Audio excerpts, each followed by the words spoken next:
उल्लास के साथ मनाई जा रही है। साथ ही जिक्र होगा भारतीय मूल के दुबई में रहने वाले कारोबारी का, जो आजकल बुर्ज खलीफा के कारण सुर्खियां बटोर रहे हैं। और इसी के साथ जिक्र भूख से बेहाल परिवार का भी होगा और अंत में आपको दिखाएंगे जज्बे की मिसाल। तो चलिए सबसे पहले बात पवित्र पर्व ईद उल अजहा यानी बकरीद की करते हैं। तो कुर्बानी को समर्पित इस त्योहार को देश भर में हर्षोल्लास के साथ मनाया जा रहा है। बाजार सजे हैं, मुबारकबाद देने का दौर जारी है। पेश है एक रिपोर्ट, देखिए।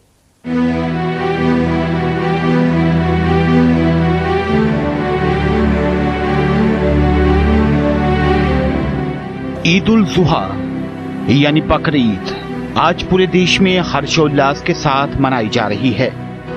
त्याग और बलिदान के इस पर्व की देश भर में धूम है।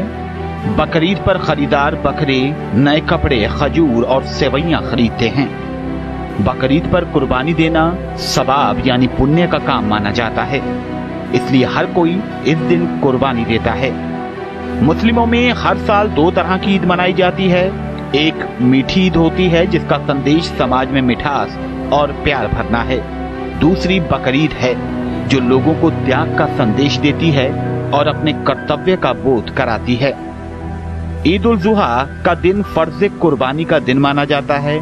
इसके लिए पहले एक बकरे को पालते हैं और जितना संभव हो उसकी देखभाल करते हैं।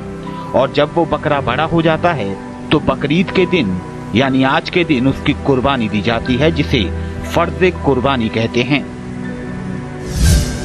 कुर्बानी के इस त्योहार के पीछे त्याग और बलिदान की कहानी है। इस्लाम के अनुसार अल्लाह ने हजरत इब्राहिम की परीक्षा लेने के लिए उन्हें अपने सबसे प्यारी चीज की कुर्बानी देने के लिए कहा था। तब हजरत इब्राहिम ने अपने बेटे की कुर्बानी देना स्वीकार किया। हजरत इब्राहिम को लगा कि कुर्बानी देते समय बेटे को देखकर कहीं वे भावनाओं में न बह जाएं, इसलिए उन्होंने आंखों पर पट्टी बांध ली। जब उन्होंने कुर्बानी देने के बाद आंखें खोली तो पाया कि उनका बेटा जिंदा है और बेटे की जगह कटा हुआ दुम्बा पड़ा है। तब से इस दिन कुर्बानी देने की प्रथा चलती आ रही है। दुम्बा सऊदी अरब में पाया जाने वाला जानवर है। कुर्बानी का अर्थ है कि रक्षा के लिए सदा तत्पर।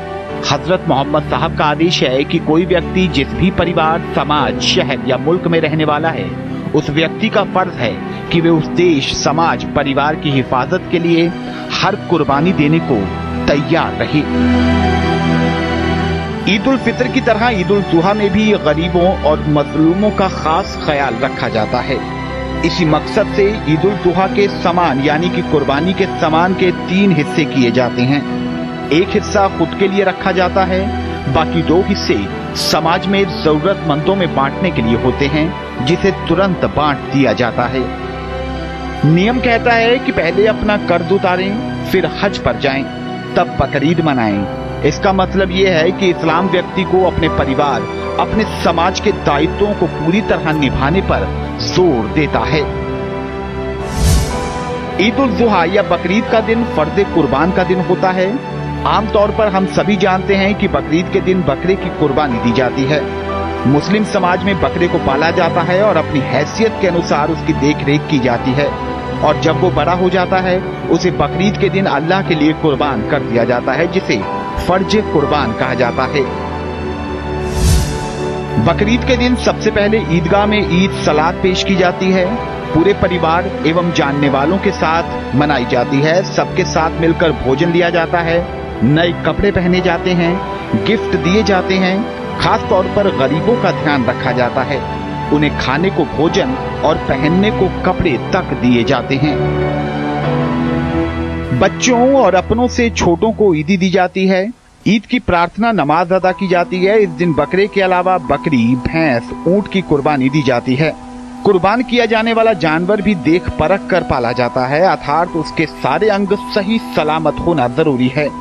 बकरे को कुर्बान करने के बाद उसके मांस का 1/3 हिस्सा खुद को, 1/3 घर वालों एवं दोस्तों को और 1/3 गरीबों में दे दिया जाता है।